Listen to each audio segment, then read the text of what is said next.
So will Social Security beneficiaries be eligible to receive a $1,400 stimulus check?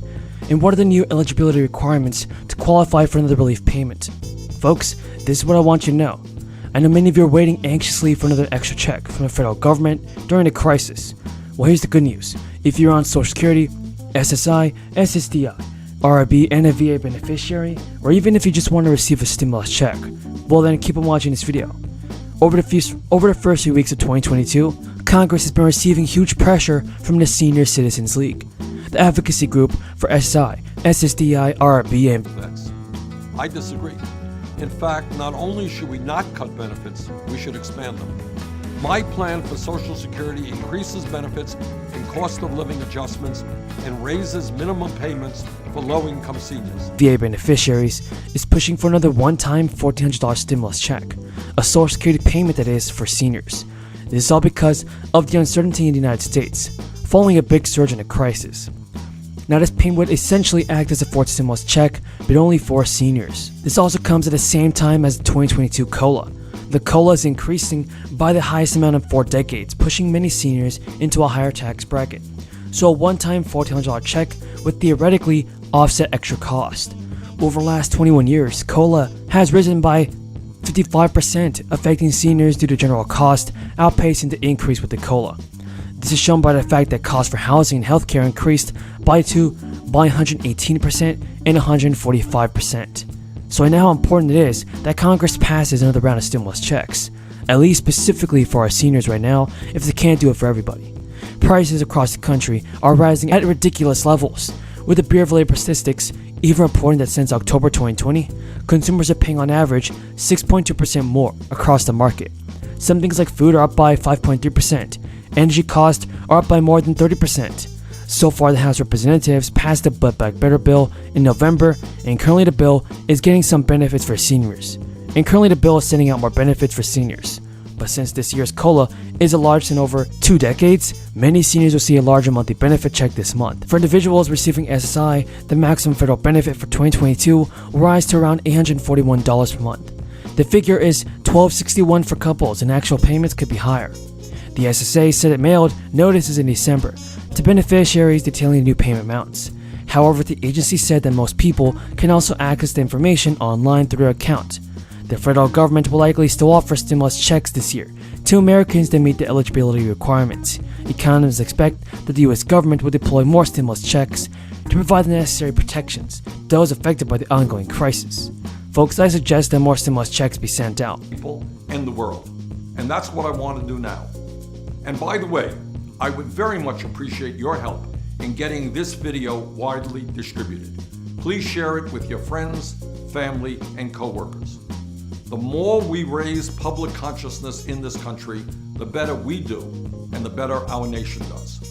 The issue that I'd like to touch upon today is Social Security, perhaps the most important federal program in existence, a program of enormous consequence to the 59 million seniors, people with disabilities, and children who are beneficiaries. I know you have heard over and over again that Social Security is going broke, that it won't be there for our kids and grandchildren, that Social Security is a Ponzi scheme, that Social Security is contributing to our large deficit and national debt, etc., etc., etc. And you've also heard many Republicans tell us that we need to cut Social Security, raise the retirement age, or maybe even privatize the program. Well, I am happy to tell you that much of what you've heard is simply not true. Despite what many of my Republican colleagues are saying, let's be clear. Social Security is not going broke. Social Security has a $2.8 trillion surplus and, according to the Social Security Administration, can pay out every benefit owed to every eligible American for the next 19 years. That is not a program going broke. Further, Social Security is independently funded by the payroll tax, the 6.2% of your paycheck that you and your employer pay. That means that Social Security does not add one nickel to the deficit. It has its own source of funding. The wars in Iraq and Afghanistan that the Republicans forgot to pay for added trillions to the deficit and national debt, not Social Security. Now, the truth is that while we do not have a Social Security crisis today, we do have a retirement crisis, and that is a very serious problem.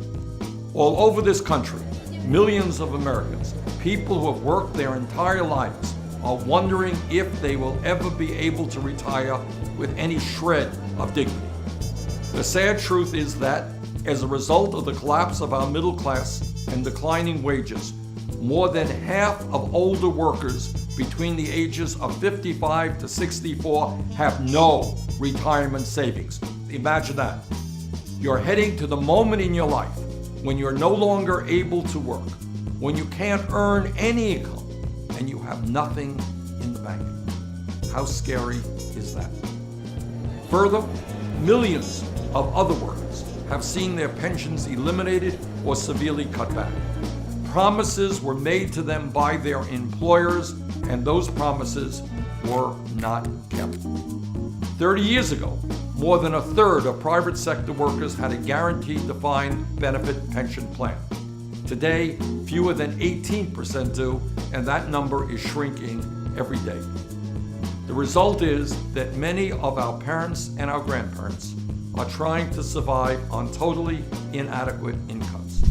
Millions of seniors today are trying to make ends meet, buy the medicine they need, buy the food they require, or heat their homes on incomes of $12,000 or $13,000 a year.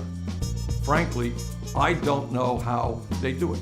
And the truth is that many of them really don't do it. Many of them don't take the medicine that they should. Many of them live in homes that are too cold in the winter. Many of them don't get the nutrition they need in order to stay healthy. That is not how we should treat the seniors of this country, some of the most vulnerable people in the United States.